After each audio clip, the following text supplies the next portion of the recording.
आप सभी को नमस्कार है। मैं परमा चौधरी। हम लोग आज जो सेशन लिए उसके कुछ पॉइंट्स को आपके साथ शेयर कर रहे हैं ऑडियो के थ्रू, क्योंकि बहुत सारे लोग ऐसे थे जो सेशन को ज्वाइन नहीं कर पाए। हमारा आज का जो टॉपिक था वो था इमोशनल हेल्थ इशू। ऐसे कौन कौन से कारण हैं, क्या रीजन है इसके वजह से हम इमोशनली परेशान हो जाते हैं। अगर हमें इसके कॉज पता चल जाए, रीजन पता चल जाए, तब हो सकता है कि हम बिना किसी हीलिंग के, बिना किसी ट्रीटमेंट के, अपने बातों से, अपने बिहेवियर से और अपने माइंडसेट से अपने प्रॉब्लम को सॉल्व कर लें। क्योंकि बार बार आपको प्रॉब्लम होगी। अगर हमें सोल्यूशन पता है कि हम इस तरीके से अपने लाइफ को थोड़ा सा मैनेज कर लें और चीज़ें ठीक हो जाएंगी, तो लॉन्ग टर्म के लिए आपके लिए बहुत ही अच्छा होगा। तो रीज़न तो बहुत सारे हैं। इमोशनल हेल्थ क्यों प्रॉब्लम में आता है, हम इमोशनली क्यों डिस्टर्ब होते हैं, लेकिन उसमें से हम 2-3 को ज़्यादा फोकस करेंगे और स्पेशली अभी की एक प्रॉब्लम को पकड़ेंगे, एक रीजन को सॉल्व करेंगे, उसको समझने का प्रयास करेंगे डीप में। बाकी और जो पॉइंट्स होंगे उसको हम बाद में कवर करेंगे।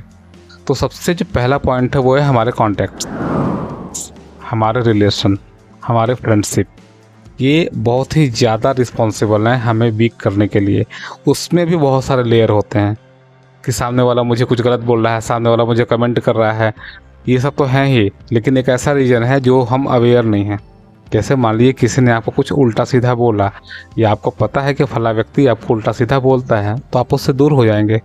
लेकिन एक ऐसा चीज़ जो आपको पता भी नहीं चलेगा बट दिक्कत होती है, वो होता यूँ है कि जो भी आपका रिलेटिव है, जो भी आपका फ्रेंड है, अगर उसकी एनर्जी लेवल आपसे कम है, अगर उसकी एनर्जी लेवल आपसे कम है, तब उससे मिलने के बाद आपको अच्छा फील नहीं होगा, आपकी एनर्जी डाउन हो जाएगी। और अगर आपका फ्रेंड या रिलेटिव जिसकी एनर्जी आपके या तो बराबर हो या तो आपसे ज़्यादा हो, उस केस में आपको ऐसे प्रॉब्लम नहीं आएगी। इसको हम एग्जांपल से समझते हैं, उसके बाद मेन प्रॉब्लम को और डीप में समझेंगे। एग्जांपल है, मान लीजिए आप मार्केट गए और आपने 2 kg मैंगोस लिए। ओके, अब आपका कोई ऐसा फ्रेंड या रिलेटिव मिल गया जिसके पास मैंगो नहीं है, और वो आपसे बात करते करते चुपके से, बिना आपके परमिशन के, आपके बैग में से कुछ मैंगोस निकाल ले। 3-4 आम उसने निकाल लिए बात करते करते। अब आप घर गए तो आपको दिखा रहे आम तो कम हो गए, तो क्या फील होगा? अच्छा फील नहीं होगा, यानी आपकी एनर्जी डाउन हो गई। सेम केस हो, आपका जो रिलेटिव या फ्रेंड मिला मार्केट में, उसके पास भी मैंगोस हो जितना उसको चाहिए, या उसके पास ज़्यादा मैंगोस हो, ज़्यादा आम है उसके पास, और बात करते करते वो आपको कुछ मैंगोस दे दिया, आपको पता भी नहीं चला, आपके बैग में उसने डाल दिए। अब आप घर गए और आपने देखा कि अरे इसमें तो क्वांटिटी बढ़ गई है, तो उससे क्या होगा? हैप्पीनेस होगा। या तीसरा सिचुएशन हो, उसने, जो आपका फ्रेंड या रिलेटिव मिला, उसने आपको ना ही मैंगो दिए ना ही मैंगो लिए, उसके बाद भी आपकी कंडीशन बढ़िया होगी, क्योंकि आपने जितना सोचा उतना तो आपने ले रखा है मार्केट से। ऐसे ही होते हैं हमारे रिलेटिव।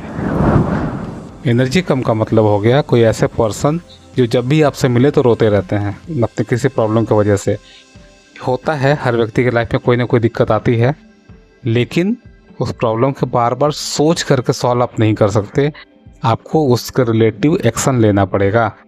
किसी का फाइनेंशियल लॉस हो गया, किसी का हेल्थ लॉस हो गया, किसी के फैमिली में कुछ हो गया, कोई कैजुअलिटी हो गई, तो उसके बारे में बात करके सलूशन नहीं निकलेगा।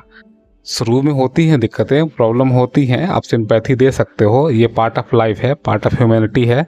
लेकिन महीने, 2 महीने, 6 महीने, 1 साल तक अगर व्यक्ति उसी बारे में बात कर रहा है, अपने आप को उसी जोन में डाल कर रखा है, तो जब भी वो आपसे मिलेगा आपकी एनर्जी शक होगी। और ये साइंस है।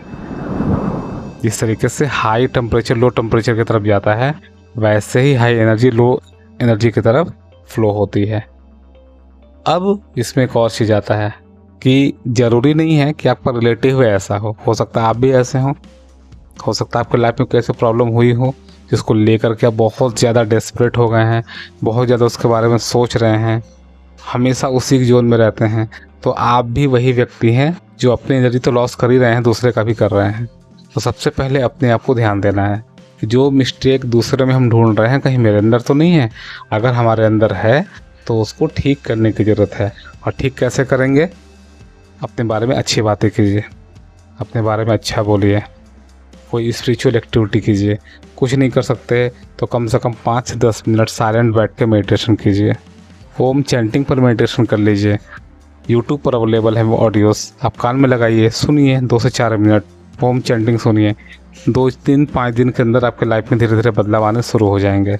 आप फ्री हीलिंग सेशन हमारा जो है उसका हिस्सा बन सकते हैं। अगर आप ऑलरेडी हैं तो हमें अपना कमेंट करके बताइए कि आप फ्री हीलिंग में हैं, उस लिस्ट में आपका नाम है, और आप कुछ फीडबैक भी अपना दे सकते हैं कि आराम हुआ नहीं हुआ। तो ऐसे जब चीज़ों से आप कनेक्ट होते हैं तो धीरे धीरे वो जो प्रॉब्लम है वो आपकी सॉल्व होती है। और अगर आप बैलेंस हैं तो किसी भी केस में, खैर आपको प्रॉब्लम है या नहीं है, दूसरे व्यक्तियों से दूर रहें जो इस तरीके की चीज़ों को कैरी करते हैं। यानी कि अगर आप किसी प्रॉब्लम को बार बार बात कर रहे हैं, उसी जोन में हैं, और कोई दूसरा व्यक्ति भी उसी तरीके से है, तो सबसे पहले उससे दूर हो जाइए। अब आप कह सकते हैं कि वो रिश्ता तो नहीं तोड़ सकते, एकदम रिश्ता तोड़ ही दीजिए या उसको सुधार दीजिए, क्योंकि ये आपके फ्यूचर के लिए और आपके लिए बिल्कुल ठीक नहीं है। हर वो चीज़ जो आपके काम की नहीं है उसको लाइफ से बाहर निकालिए।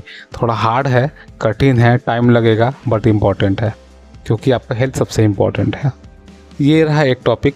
2 टॉपिक और हैं लेकिन हम उसके बारे में बाद में बात करेंगे। 2 टॉपिक हैं कि एक्सपेक्टेशन यानी कि उम्मीद, उसको भी हमें डीप में समझना होगा।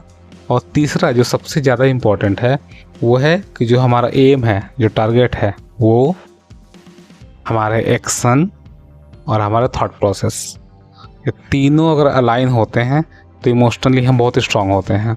अगर तीनों एक लाइन में नहीं है, अलाइन नहीं है, सेम एनर्जी से कनेक्टेड नहीं है, आपका एम कहीं और डायरेक्शन में है, काम किसी और डायरेक्शन में कर रहे हैं, बातें किसी और तरीके से कर रहे हैं, तो वो भी बहुत बड़ा एक रीजन है जो आपको इमोशनली डिस्टर्ब कर सकता है।